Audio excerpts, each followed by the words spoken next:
Hi, everyone. Thank you so much for being with us here on KREM 2 News at Noon. I'm Laura Papetti. It is right at the top of the hour right now, and it is already warm. We have Thomas Patrick outside. We sent you into the sunshine, Thomas. Is that expected to continue throughout the day and into the weekend?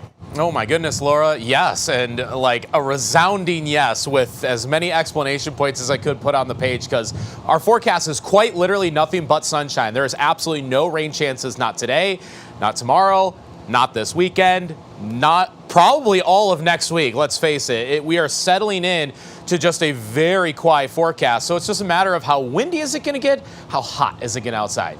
Today, actually one of our hotter days. These are the noon temperatures, 83 in Spokane, almost matching yesterday's high temperature already. We'll probably get up to about 90 by this afternoon, and in the direct sunlight, feels even hotter than that. It is just all blue skies, no haze out there at all. Just a little bit of a breeze. This is 16-mile-per-hour wind speed sustained and could gust up to 25 miles per hour for today.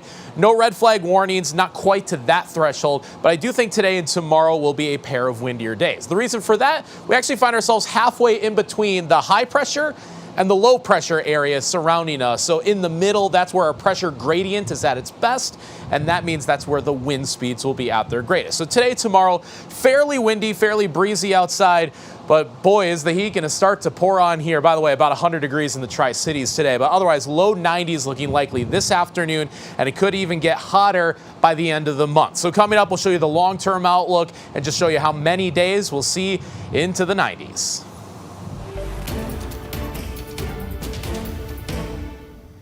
Bryan Kohberger is now behind bars where he will stay for the rest of his life. Judge Stephen Hippler sentenced Bryan Kohberger to 4 consecutive life sentences for first-degree murder and 10 years for burglary. Then, just hours after the sentencing, Moscow police released hundreds of documents detailing the crime scene and that investigation. KREM 2 Shannon Mowdy read through many of those documents and has new details. Moscow police launched a website this afternoon giving us our first look at hundreds of pages of investigative reports. They detail everything from the first moments Moscow police responded to the home on King Road through 2 years of investigation. The reports detail the horrific crime scene investigators found on November 13th, 2022, including signs of a struggle in Xana Kernodle's room and graphic descriptions of injuries to all 4 victims. We also now have narratives of interviews with inmates who shared space with Bryan Kohberger in the Latah County Jail. One of them describes the now convicted killer as intelligent and polite, but having strange habits like washing his hands multiple times a day and staying up all night. Hundreds of pages have been released, but there are thousands more, including court records, that are still under seal. As we learned last week, the court will now begin an exhaustive effort to go through all of those, though some of those documents may never be made public. I hope everybody can understand the immense amount of information that's in this investigation is going to take a lot of time to prepare. It has to be gone through legally to be redacted or figured out whether or not it can actually be released. Judge Stephen Hippler said last week that process of going through all the documents will take months, if not longer. And we are still combing through Moscow PD's investigation records that were posted. Stay with KREM 2 News as we learn more details, and we'll keep you updated on air, online, and on KREM 2+. Shannon Mowdy, KREM 2 News. And again, we have a team that examined hundreds of pages from these newly released documents. And as you heard Shannon talk about, more documents from the case are expected to be released over the next few days and weeks. And a reminder, you can watch every moment from the hearing right now that is streaming on our app. Just download KREM 2+ on your TV and you can watch it for free.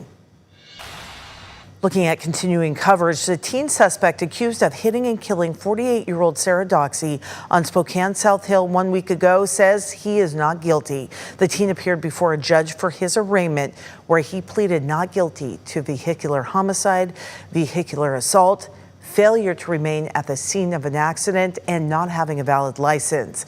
Doxey's family told KREM 2 off camera that, quote, "There are no words that can describe the grief their family is experiencing at this time." The teen is expected back in court coming up on August 11th.